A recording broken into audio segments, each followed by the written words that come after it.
శుభాకాంక్షలు. నా ఎన్నికల్లో నా గెలుపు కోసం నువ్వు కూరగాయలు అమ్ముతూ ప్రచారం చేసినావు.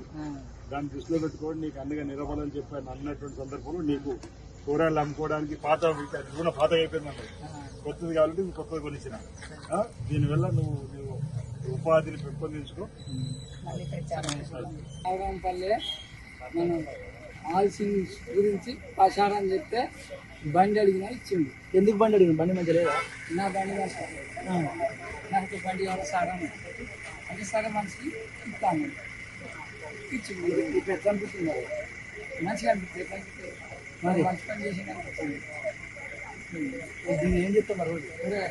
కూరగాయలు సిరిసిల్ల కాడ తెచ్చి ఏం చేస్తావు?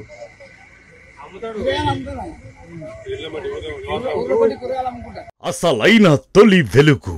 ఫాలో వాట్సాప్ @తొలి వెలుగు official.